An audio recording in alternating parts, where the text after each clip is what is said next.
বাংলা শব্দকোষের জনপ্রিয় দুটো শব্দ আমন্ত্রণ এবং নিমন্ত্রণ। যে শব্দ দুটোর সঙ্গে আমাদের একদম আত্মিক সম্পর্ক, শব্দ দুটোর সঙ্গে আমরা খুবই পরিচিত এবং এই শব্দ দুটো যখন আমাদের দিকে ধেয়ে আসে আমরা খুব আনন্দিত হই, আনন্দে উদ্বেলিত হয়ে উঠি। কিন্তু এই দুটো শব্দ প্রয়োগের ক্ষেত্রে এবং শব্দের অর্থের ক্ষেত্রে আমাদের ধারণায় কোথাও কোথাও একটু ত্রুটি আছে।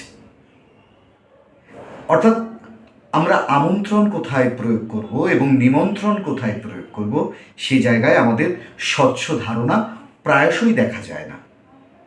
একটু সহজ করে যদি বলা যায়, ধরুন আমাকে কেউ আমন্ত্রণ জানিয়েছে, অর্থাৎ কোনো সামাজিক অনুষ্ঠানে।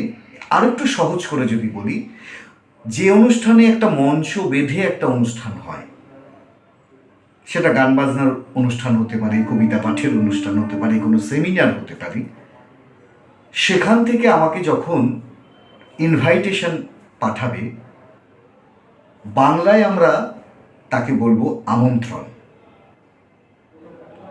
কারণ সেই অনুষ্ঠান শোনার জন্য আমাকে আমন্ত্রণ জানানো হয়েছে, বা সেই অনুষ্ঠানে কিছু কথা বলার জন্য আমাকে আমন্ত্রণ জানানো হয়েছে, বা কবিতা পাঠ করার জন্য আমন্ত্রণ জানানো হয়েছে, বা গান শোনার জন্য আমন্ত্রণ জানানো হয়েছে। এবং এই আমন্ত্রণের সঙ্গে খাওয়া দাওয়ার সেই অর্থে কোনো সম্পর্ক নেই। যদিও বা থাকে, সেটা যৎসামান্য খাওয়া দাওয়ার একটা সম্পর্ক থাকতে পারে। থাকাটা বাঞ্ছনীয় বা থাকাটা আবশ্যিক এমনটা কিন্তু নয়। তাই কোনো অনুষ্ঠানের ইনভাইটেশন পাওয়ার সময় বুঝে নিতে হবে আমি আমন্ত্রিত না নিমন্ত্রিত। এবার আসা যাক নিমন্ত্রণের ক্ষেত্রে। নিমন্ত্রণ যখন হবে তখন কিন্তু ভুরি ভোজের একটা দায়িত্ব যিনি নিমন্ত্রণ করছেন তার থাকে। অর্থাৎ নিমন্ত্রণে আপনাকে দুপুরের হোক, সন্ধ্যের হোক বা রাতের হোক, সম্পূর্ণ ভুরি ভোজের যে ব্যবস্থা সেই ব্যবস্থা থাকবে।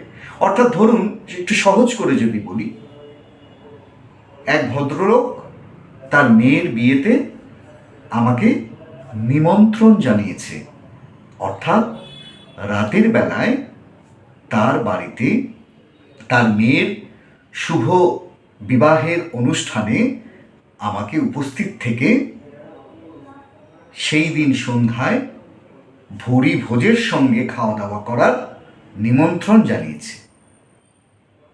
অর্থাৎ নিমন্ত্রণের সঙ্গে খাওয়া দাওয়ার একটা প্রবল যোগ কিন্তু আছে। তাই নিমন্ত্রণ এবং আমন্ত্রণ এ দুটোর পার্থক্য আমরা সব সময় যেন বুঝতে পারি, বিশেষ করে প্রয়োগের ক্ষেত্রে।